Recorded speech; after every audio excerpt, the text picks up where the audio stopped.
আসেন sir. Surprise!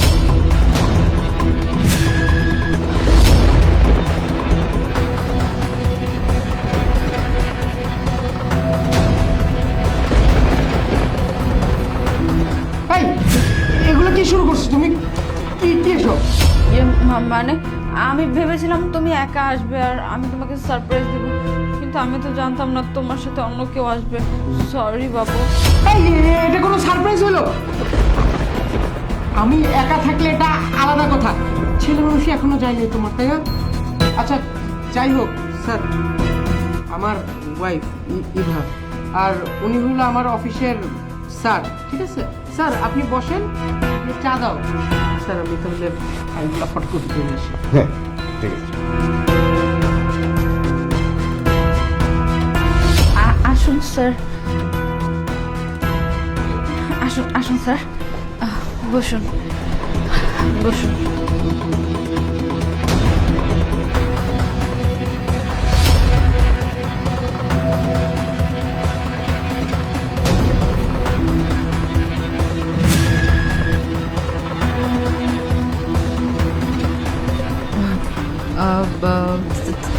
বলুন, চা না কফি খাবেন?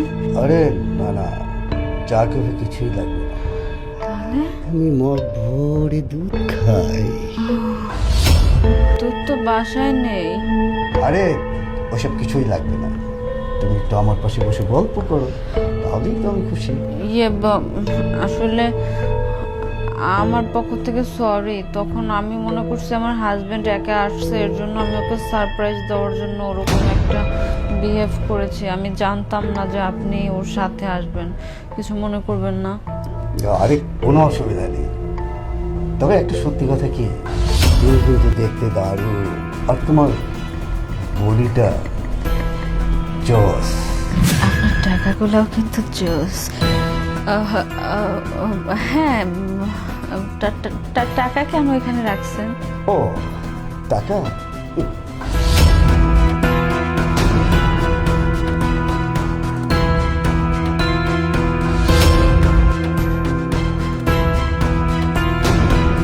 এই টাকাগুলো সব তোমার হয়ে যাবে হ্যাঁ, আমি এতগুলো টাকার মালিক হবো?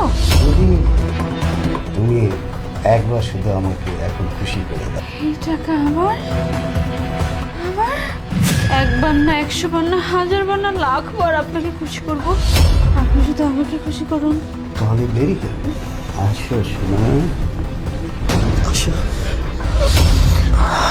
স্যার, ইভা তুমি আমার স্যারের সাথে এগুলো কি করতেছো? ফাঁকা ঘরের মধ্যে দাও। এই তোমার হাতের মধ্যে কি, বের করো, পিছন থেকে হাত বের করো। হাত ঘুরাও। তোমারে কিন্তু বের করতে বলছে, আমি কিন্তু তোমার গায়ে হাত তুলতে বাধ্য হবো। সামান্য কয়েক বান্ডিল টাকার জন্য নিজের ইজ্জত এইভাবে করে একটা পরপুরুষের কাছে বিলায় দাও, লজ্জা করে না? আর স্যার আপনি আপনি আমার স্যার, আমি আপনাকে কতটা সম্মান করি, আর আপনি আমার সম্মানের আজকে এই প্রতিদান দিলেন। আপনি আমার ওয়াইফের সাথে এরকম নোংরামি করতে আপনার এই বয়সে একটু বিবেকে বাঁধলো না?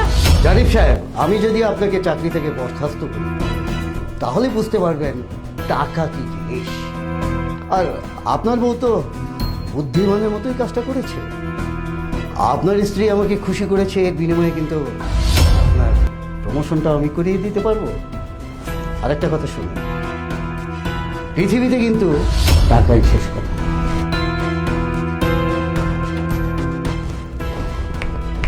তুই এই বাসা ছেড়ে এখন বের হয়ে যা, এক্ষুনি এই বাসা থেকে চলে যা। দাঁড়ায় আছিস কেন? বের হয়ে যা।